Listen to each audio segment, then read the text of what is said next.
नमस्कार, मैं हूं अनुराग दीक्षित। आज से रोज शाम 6 बजे हम लेकर आएंगे 2022 का महादंगल। 2022 के महादंगल में हर एक गांव की खबर और उसका पूरा विश्लेषण।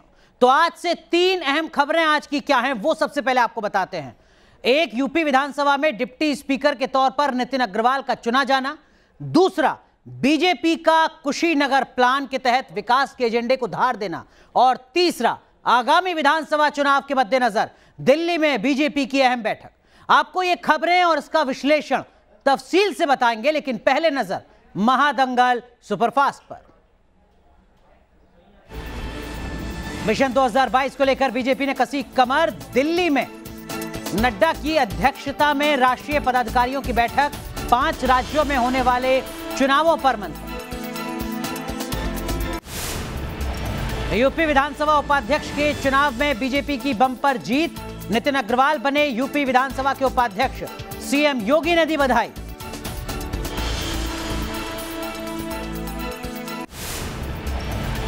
विजयी उम्मीदवार नितिन अग्रवाल के पक्ष में पड़े 304 वोट। एसपी उम्मीदवार नरेंद्र वर्मा को मिले सिर्फ 60 वोट। सीएम योगी आदित्यनाथ ने यूपी विधानसभा में कहा, 2022 विधानसभा की तस्वीर हो गई साफ। विपक्ष सिर्फ देगा ईवीएम को दोष। सीएम योगी ने यूपी विधानसभा उपाध्यक्ष के चुनाव को लेकर विपक्ष पर साधा निशाना। कहा, विपक्ष की वजह से उपाध्यक्ष चुनाव में हुई देरी। यूपी विधानसभा में सीएम योगी का विपक्ष पर बड़ा आरोप। कहा, विपक्ष ने संसदीय मर्यादा का नहीं किया पालन। एसपी ने भी किया पलटवार। सीएम योगी ने विपक्ष पर निशाना साधते हुए कहा, विपक्ष ने सकारात्मक रवैया नहीं अपनाया। सीएम योगी परिवारवाद को लेकर एसपी पर साधते नजर आए निशाना। कहा, कुछ लोगों के लिए परिवार ही पार्टी। सीएम योगी ने परिवारवाद को लेकर समाजवादी पार्टी को दी नसीहत। कहा, परिवार से हटकर सोचे समाजवादी पार्टी। सीएम योगी आदित्यनाथ ने कहा, समाजवादी पार्टी के अंदर ही है अंतर विरोध। सीएम योगी आदित्यनाथ ने यूपी विधानसभा में कहा, हमारे लिए पूरा देश ही परिवार है।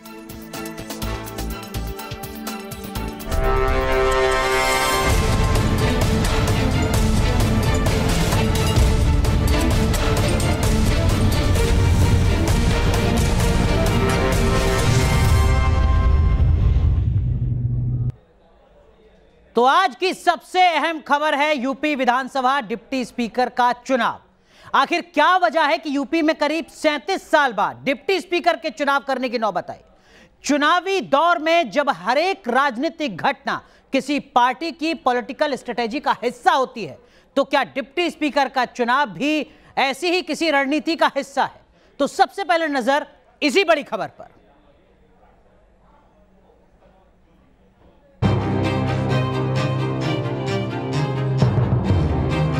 परिणाम एक तरफा है। भारतीय जनता पार्टी के समर्थन से आदरणीय नितिन अग्रवाल भारी बहुमत से चुनाव जीतेंगे। माननीय नेता सदन ने और पूरी पार्टी ने मुझे समर्थन किया है। श्री नितिन अग्रवाल का विधानसभा के उपाध्यक्ष के रूप में भारी बहुमत से उनके निर्वाचन होने पर उन्हें हृदय से बधाई देता हूं। विधानसभा चुनाव से पहले एक चुनाव ने यूपी की सियासत को गर्मा दिया। ये चुनाव है विधानसभा के डिप्टी स्पीकर का। बीजेपी ने समाजवादी पार्टी के बागी विधायक नितिन अग्रवाल पर दांव लगाया। आमतौर पर डिप्टी स्पीकर पद के लिए चुनाव होता नहीं है, लेकिन 1984 के बाद दूसरी बार डिप्टी स्पीकर के पद के लिए मतदान हुआ है। भारतीय जनता पार्टी, जैसे आपने कहा, माननीय नेता सदन ने और पूरी पार्टी ने मुझे समर्थन किया है और अन्य विपक्षी दलों के भी कुछ विधायक मुझे समर्थन कर रहे हैं।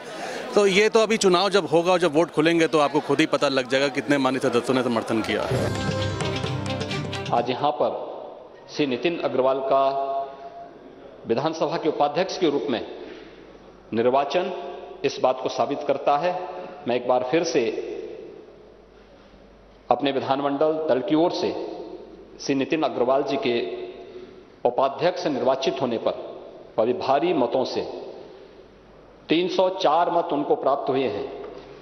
तो 304 मतों से भारी बहुमत से उनके निर्वाचन होने पर उन्हें हृदय से बधाई देता हूं, उन्हें अपनी शुभकामनाएं देता हूं और विश्वास करता हूं कि आपके मार्गदर्शन में इस सदन की उच्च मर्यादा और परंपरा को वे आगे बढ़ाने का कार्य करेंगे।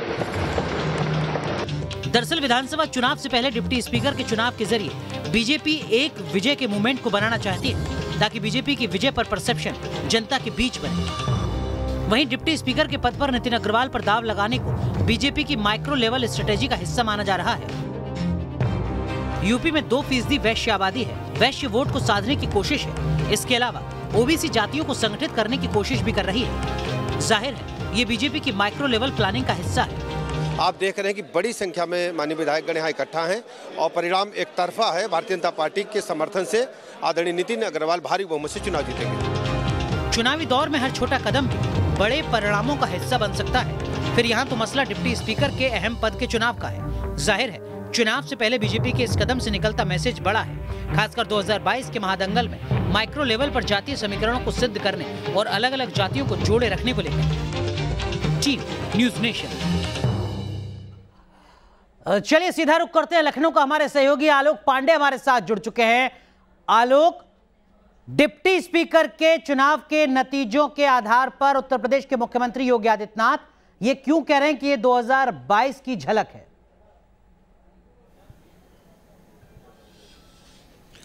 देखिए अनुराग, जब चुनाव बहुत दूर ना हो और खासतौर पर 2022 की अगर बात कर रहे हैं, ऐसे में सबको पता है कि अब सदन आने वाले दिनों में कितनी बार चलेगा, वो गिनती के होंगे, वो घंटों वाले होंगे। लेकिन ऐसे में अगर आप चुनाव पे जा रहे हैं और कुछ ऐसी जीत हासिल हो जा रही है सदन के अंदर जिसमें विपक्ष और कमज़ोर होता दिखाई पड़े, तो ये कहीं ना कहीं सत्ता के लिए, बीजेपी के लिए एक ऐसा संकेत होता है जिसमें वो जोश के साथ चुनाव मैदान में जाते हैं। रही बात डिप्टी स्पीकर की, तो आज जो आंकड़े आए हैं 304, अगर देखा जाए इन आंकड़ों के साथ नितिन अग्रवाल डिप्टी स्पीकर बने हैं और उधर विपक्ष की बात की जाए तो उनके पास 60 सीटें आई हैं। तो ऐसे में आज कई ऐसे मौके आए सदन के अंदर जब मुख्यमंत्री विपक्ष को लेकर के कई बार उन्होंने टॉन्ट कसा, उन्होंने विपक्ष को आड़े हाथों लिया। ये अलग बात है कि विपक्ष भी जवाब देने की कोशिश कर रहा था, लेकिन इस डिप्टी स्पीकर के चुनाव के पीछे का जो मंथन है वो यही है कि चुनाव में जाने के वक्त सबके पास एक एक चेहरा हो, हर बिरादरी का एक एक चेहरा हो, जो कि भारतीय जनता पार्टी जनता को दिखा सके, बता सके कि सबका प्रतिनिधित्व इस सरकार में, इस पार्टी में बेहतरीन ढंग से दिया गया है, किया गया है। जी आलोक, बहुत संक्षेप में अगर आप बता सकें, डिप्टी स्पीकर के तौर पर चयन आज का बीजेपी को राजनीतिक तौर पर उस पूरे इलाके में कुछ फायदा पहुंचाता नजर आता है?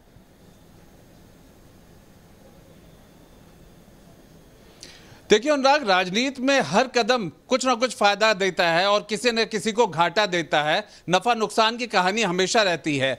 बिल्कुल सही कह रहे हैं आप ये देखिए, नितिन अग्रवाल पिछले लगभग 4.5 साल से इसी बागी हो चुके थे सपा के, वो सपा के साथ वहां बैठते नहीं थे, लेकिन आज उपाध्यक्ष बनने के बाद ठीक वो राम गोविंद चौधरी के बगल में ही बैठे हैं। ये देखिए कि किस तरह का समीकरण साधा बीजेपी ने कि 4.5 साल बाद उपाध्यक्ष भी बनाया और दोष भी समाजवादी पार्टी को मढ़ दिया कि जो काम आपको करना था वो हमने किया।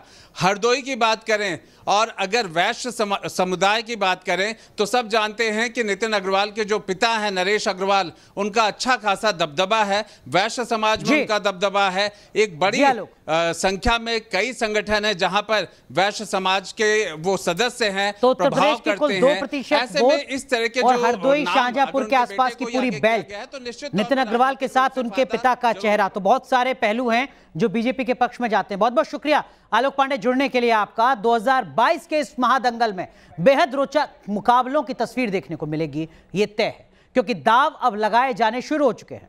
जातिगत समीकरणों के अलावा बीजेपी का फोकस अब अपने विकास के एजेंडे को मुकम्मल तरीके से आगे पहुंचाने का है, क्योंकि 5 साल में जो हुआ अब समेट कर वो जनता को दिखाना भी जरूरी है, क्योंकि फील गुड से ज्यादा जरूरी है सी गुड।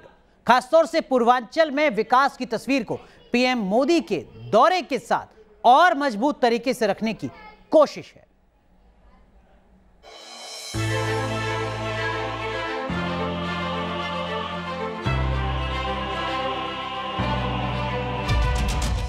यूपी के महादंगल में असली दांव है यूपी की बदली हुई तस्वीर। जो दिखता है वही असर करता है की तर्ज पर बीजेपी ने अपना गेम प्लान विकास की इसी तस्वीर के इर्द गिर्द रखा है। स्ट्रेटजी के पहले हिस्से में फोकस पूर्वांचल की बदली हुई तस्वीर को एजेंडे के तौर पर सेट किया गया है और बीजेपी की इसी रणनीति का अहम केंद्र है सिद्धार्थनगर।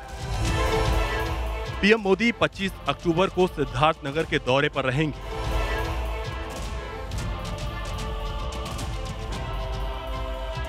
पीएम यहां 7 जिलों के मेडिकल कॉलेज का लोकार्पण करेंगे। 2022 के महादंगल से पहले बीजेपी की तैयारी उन जिलों के विकास की तस्वीर को मजबूत दिखाने की है जिनका नाम पूर्वांचल के पिछड़े जिलों में शुमार होता था। पीएम मोदी 2014 में लोकसभा चुनाव के प्रचार के दौरान सिद्धार्थनगर के दौरे पर आए थे। तो इस बात का ही पूरे जिले में लोगों में एक खुशी है, उमंग है, उत्साह है कि मुझे नहीं याद है कि कभी कोई प्रधानमंत्री के रूप में इस सिद्धार्थनगर में आया हो। तो पहली बार किसी भी देश के प्रधानमंत्री का, किसी पार्टी के प्रधानमंत्री का, राष्ट्र का नेतृत्व करने वाले का कम से कम इस जनपद में आगमन हुआ। बीजेपी 5 राज्यों की अपनी तैयारियों को धार दे रही है। जेपी नड्डा की अध्यक्षता में बीजेपी पार्टी मुख्यालय में राष्ट्रीय पदाधिकारियों की बैठक हुई जिसमें राष्ट्रीय अध्यक्ष जेपी नड्डा ने सरकार की नीतियों को जनता तक पहुंचाने का खाका पेश किया है। 2 तस्वीरें हम आपको दिखा रहे हैं। दरअसल में ये मिशन यूपी आज की बैठक का एक बड़ा मुद्दा रहा है और क्या कुछ मुद्दा रहा जिस पर चर्चा हुई। सीधा रुख करते हैं हमारे सहयोगी विकास चंद्रा का, जो लगातार भारतीय जनता पार्टी को कवर करते हैं। विकास का रुख करते हैं और विकास चंद्रा से ही समझने की कोशिश करते हैं। विकास, आज की इस बैठक का मोटे तौर पर एजेंडा क्या? उत्तर प्रदेश विधानसभा चुनाव। जी देखिए, निश्चित तौर पर हालांकि इस जो बैठक हुई है मैराथन बैठक हुई है, सुबह 10 बजे से शुरू हुई है और अभी तक ये बैठक चल ही रही है। और इसमें वैसे तो सारे राष्ट्रीय पदाधिकारी और राज्यों के प्रभारियों को बुलाया गया, लेकिन निशाने पर सिर्फ 5 राज्य के विधानसभा जो चुनाव हैं वो हैं और खास तौर पर उत्तर प्रदेश जहां बीजेपी की साख दांव पर है। तो इसमें मोटे तौर पर जैसा आपने दर्शकों को बताया कि 2 बातों पर मंथन ज़्यादा हुआ कि एक, मोदी के विकासवाद को मुद्दे के तौर पर, एजेंडे के तौर पर विधानसभा चुनावों में कैसे स्थापित करें और उसे कैसे लेकर जाएं। दूसरे, विपक्ष की जो नकारात्मक राजनीति है, विपक्ष जो हर विकास के कार्यों में आरोप बीजेपी का जो रोड़ा अटका रही है, तो उसे कैसे उछालें। इसके साथ जो संगठनात्मक तैयारियां हैं, कार्यकर्ताओं नेताओं के क्या दायित्व हों, कैसे हम उतरें, इन तमाम बातों पर चर्चा हुई। चलिए, बहुत बहुत शुक्रिया विकास चंद्रा जुड़ने के लिए और इस बैठक के क्या कुछ मायने हैं ये दर्शकों को समझाने के लिए। तो इस खास पेशकश में आज के लिए बस इतना ही। आप बने रहिए न्यूज़ नेशन के साथ।